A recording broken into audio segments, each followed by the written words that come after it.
What were some of the things that you did once you got over to Samoa, John?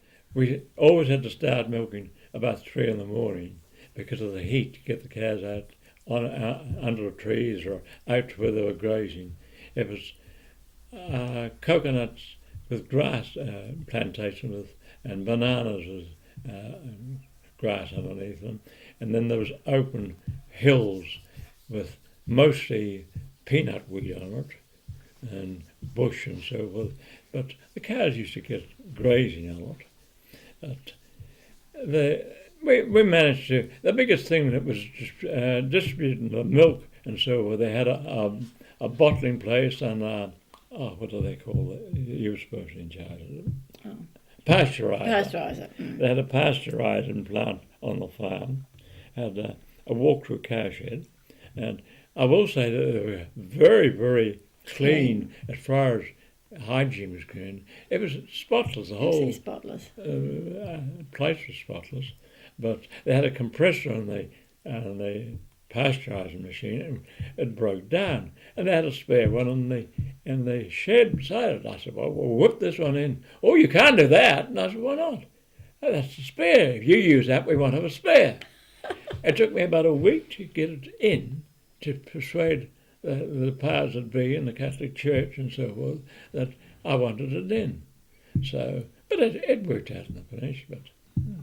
But one incident was a lot of lice and so forth on cows there, and I got lice powder from the vet, and to sprinkle on the cows, I thought borrow a Johnson's baby thing carton from Mary was empty, and I put the lice powder in it. And I just left it in the shed. When I came to get it again, it was empty.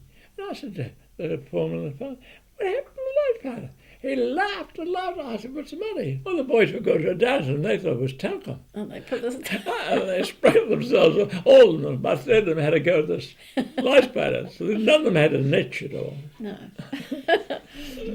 Oh, dear. The smell was slightly there, and they thought it was talcum. They were spraying it on. Well, some very interesting experiences there, John. And Mary, what were some of the things you were involved in during your time in Samoa? Well, actually, I did all the things that John did. We spent a lot of time digging post holes and and I was doing the same thing. And when I left New Zealand, I was 11 stone. I got home to New Zealand, I was 7 stone 6 because I worked so hard. And John was 14 stone. He came back 10.5 stone. It was all hard work in the heat. But we did. That was mostly fencing we did, wasn't it? Fencing, a lot of fencing. And doing water pipes. And doing water pipes and all that sort of thing. Water articulation. Yes. Clearing peanut weed. Yeah, that was a big thing. I had one of these big sprayers on my back, and John had one, and we were spraying peanut weed and but stuff.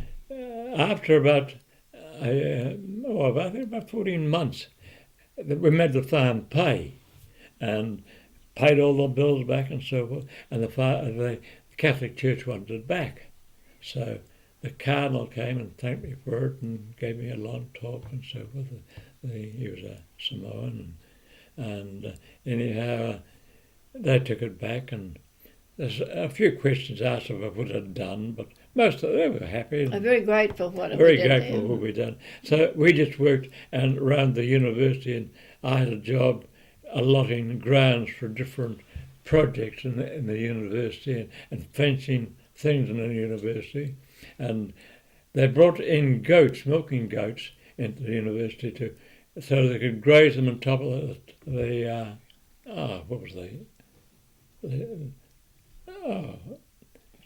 what's the vegetable they grew? Can you what was the avocado? No, what was it now? Oh. No, I just can't think. All the Samoans eat it in New Zealand. It's imported in. It's got a bulb on it. And Tower. And anyhow, they wanted to experience if the goats could graze on it without doing any damage, because cattle can't graze; they damage it, and it saves them weaning. So they got a lot of goats, and they're milking goats there, and we had to have students milking goats and teach them. But Biggest problem was you had to have we had to build goat fence, and we used cyclone on the bottom, which was a mistake, cyclone fencing, because the goats would stick their head through and then pull back and catch with the horns.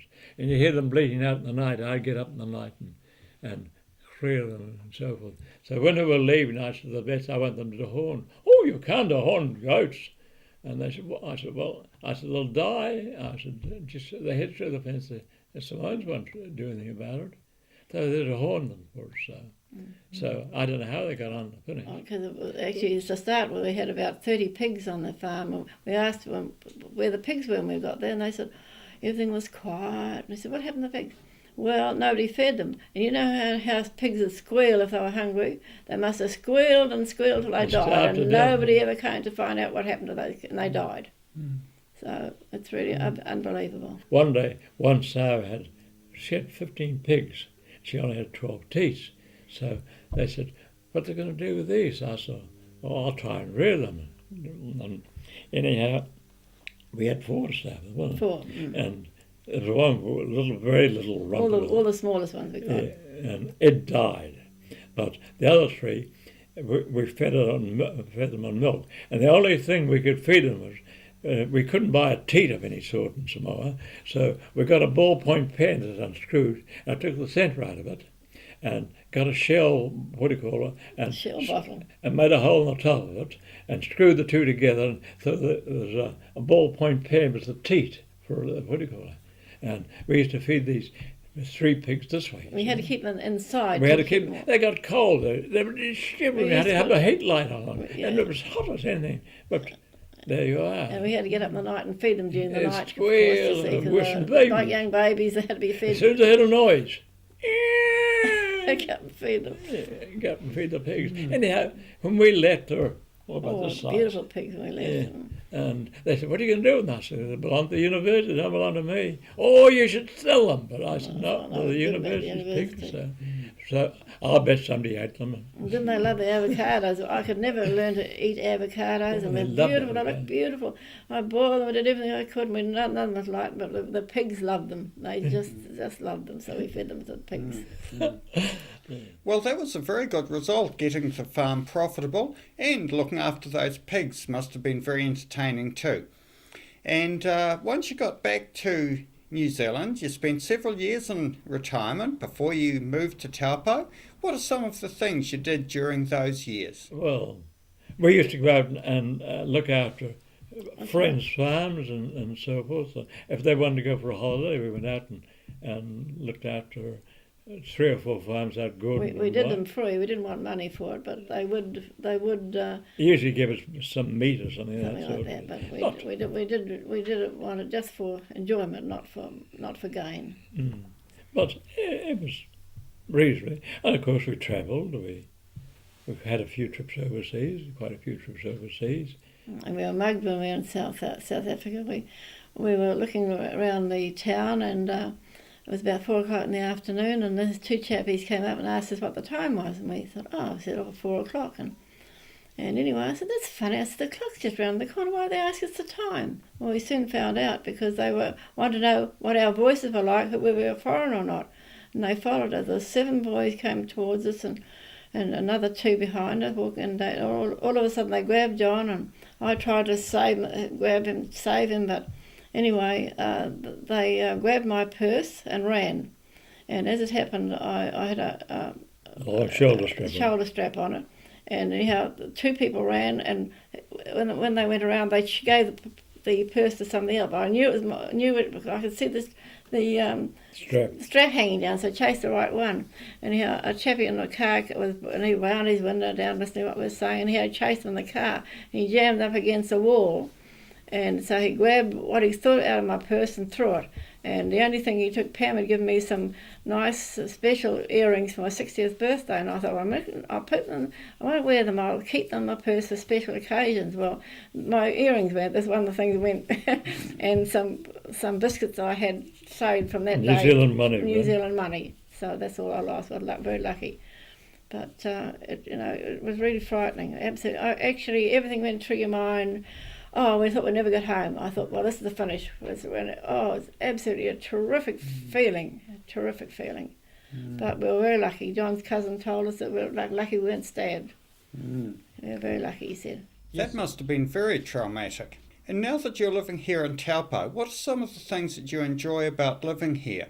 Being so handy to our Family. family, it's just the best thing could happen to us. The only thing we miss our neighbours, Helen and Michael, but apart from that, well, it's absolutely couldn't be better. We're so thrilled to be here. Everything's worked out wonderfully well, and particularly now I've been not well, and having family close has been so wonderful, really wonderful. Well, thank you very much, John and Mary. All the family have greatly appreciated having you here in Taupo too recently. And thank you very much for sharing your amazingly varied and interesting life for us today. And happy 87th birthday for Wednesday, Mary. Thank you very much indeed. Thank you.